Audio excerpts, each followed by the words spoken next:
ಶಿಲ್ಪ ಮುಂದಿನ ಸ್ಪರ್ಧಾರ್ಥಿ 10ನೇ ತರಗತಿ. ಸ್ವಾಗತ.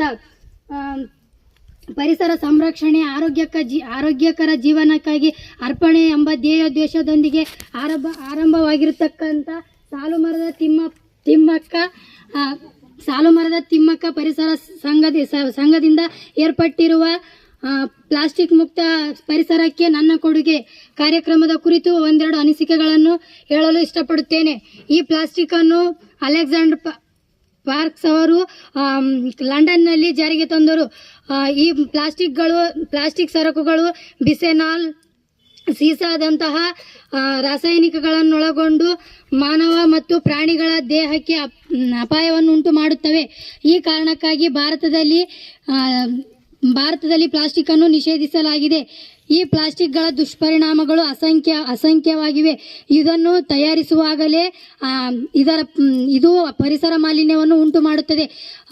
ಅತಿಯಾಗಿ ಪ್ಲಾಸ್ಟಿಕ್ ಬಳಸುವುದರಿಂದ ಕ್ಯಾನ್ಸರ್ ಕಟ್ಟಿಟ್ಟ ಬುತ್ತಿಯಾಗಿರುತ್ತದೆ. ಇದರಿಂದ ದೇಹದ ಎಲ್ಲ ಭಾಗಗಳಿಗೂ ಧಕ್ಕೆ ಉಂಟಾಗುತ್ತದೆ. ಚರ್ಮ, ಕಣ್ಣು, ತಲೆನೋವು ಮತ್ತು ಹಾರ್ಮೋನ್ಗಳ ಬದಲಾವಣೆ ಕಾಣುತ್ತದೆ. ಬಹಳ ದಿನಗಳಿಂದ ಶೇಖರಣೆಯಾದ ನೀರು, ಜ್ಯೂಸ್ಗಳನ್ನು ಕುಡಿದಾಗ ಪ್ಲಾಸ್ಟಿಕ್ ರಾಸಾಯನಿಕ ವಸ್ತುಗಳು ಅದರಲ್ಲಿ ಬೆರೆತು ಕುಡಿದವರಿಗೆ ಹೇರಳವಾಗಿ ಅನಾರೋಗ್ಯ ಕಾಡುವುದು. ನಾವು ಸಿಕ್ಕಲ್ಲೆಲ್ಲ ಪ್ಲಾಸ್ಟಿಕ್ ಅನ್ನು ಬಿಸಾಡುವುದರಿಂದ ಪರಿಸರ ಮಾಲಿನ್ಯ ಉಂಟಾಗುವುದು ಮತ್ತು ಮಣ್ಣಿನ ಗುಣಮಟ್ಟ ಕುಂದುತ್ತದೆ ಮತ್ತು ಮಣ್ಣಿನ ಫಲವತ್ತತೆ ನಾಶವಾಗುತ್ತದೆ. ರೈತ ಸ್ನೇಹಿ ಎರೆಹುಳುಗಳು ಕೂಡ ನಾಶವಾಗುತ್ತವೆ. ತರುವಿನ ಬೇರಿಗೂ ಕೂಡ ಧಕ್ಕೆ ಉಂಟಾಗುತ್ತದೆ. ನಾವು ಪ್ಲಾಸ್ಟಿಕ್ ಅನ್ನು ಹೆಚ್ಚಾಗಿ ಸುಡುವುದರಿಂದ ವಿಷಾನಿಲಗಳಾದ ಕಾರ್ಬನ್ ಡೈಆಕ್ಸೈಡ್, ಕಾರ್ಬನ್ ಮೊನಾಕ್ಸೈಡ್ ಪರಿಸರಕ್ಕೆ ಸೇರಿ ಪರಿಸರ ಮತ್ತು ಮಾನವನ ಆರೋಗ್ಯಕ್ಕೆ ಮಾರಕವಾಗುತ್ತದೆ. ಲೋಹಗಳಿಗೆ ಹೋಲಿಸಿದರೆ ಪ್ಲಾಸ್ಟಿಕ್ಗಳು ಕಡಿಮೆ ಜೀವಿತಾವಧಿಯನ್ನು ಹೊಂದಿರುತ್ತವೆ. ಇವುಗಳನ್ನು ನವೀಕರಿಸಲಾಗದ ಸಂಪನ್ಮೂಲಗಳಿಂದ ಮಾಡಲಾಗಿರುತ್ತವೆ. ಪ್ಲಾಸ್ಟಿಕ್ನ ನೈಸರ್ಗಿಕ ವಿಭಜನೆಯು 400 ರಿಂದ 1000 ವರ್ಷಗಳವರೆಗೆ ಇರುತ್ತದೆ. 400 ರಿಂದ 1000 ವರ್ಷಗಳವರೆಗೆ ಇರುತ್ತವೆ. ಕೆಲವು ವಿಧದ ಪ್ಲಾಸ್ಟಿಕ್ಗಳು ಜೈವಿಕ ವಿಘಟನೀಯವಲ್ಲ.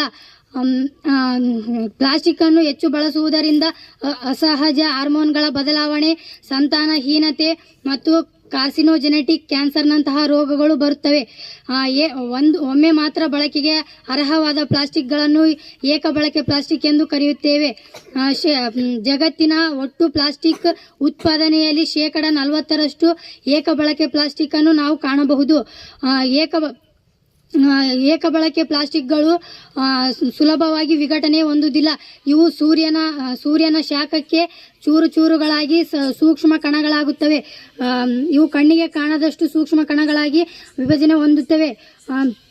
ಇವುಗಳನ್ನು ಮೈಕ್ರೋ ಪ್ಲಾಸ್ಟಿಕ್ ಎಂದು ಕರೆಯಬಹುದು.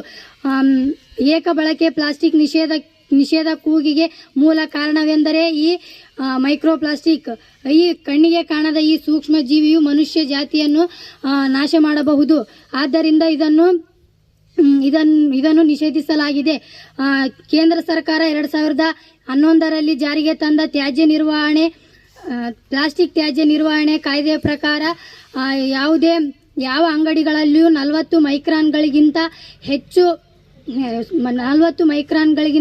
ಕಡಿಮೆ ಇರುವ ಕೈಚೀಲಗಳನ್ನು ಬಳಸಬಾರದು ಮತ್ತು ಪ್ಲಾಸ್ಟಿಕ್ ಉತ್ಪಾದಿಸುವ ಕೈಗಾರಿಕೆಗಳೇ ಪ್ಲಾಸ್ಟಿಕ್ ತ್ಯಾಜ್ಯ ನಿರ್ವಹಣೆಯನ್ನು ವಹಿಸಬೇಕು. ಅಂತಾರಾಷ್ಟ್ರೀಯ ಪ್ಲಾಸ್ಟಿಕ್ ಬ್ಯಾಗ್ ಮುಕ್ತ ದಿನವನ್ನು ಜುಲೈ 3ರಂದು ಆಚರಿಸಲಾಗುತ್ತದೆ.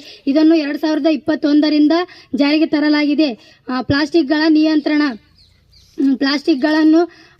ಪ್ಲಾಸ್ಟಿಕ್ಗಳ ತಯಾರಿಕೆಯನ್ನು ನಿಷೇಧಿಸುವುದು, ಪ್ಲಾಸ್ಟಿಕ್ಗಳ ಪುನರ್ಬಳಕೆ ಮಾಡುವುದು, ಕಳಪೆ ದರ್ಜೆಯ ಪ್ಲಾಸ್ಟಿಕ್ಗಳನ್ನು ಬಳಸದಿರುವುದು,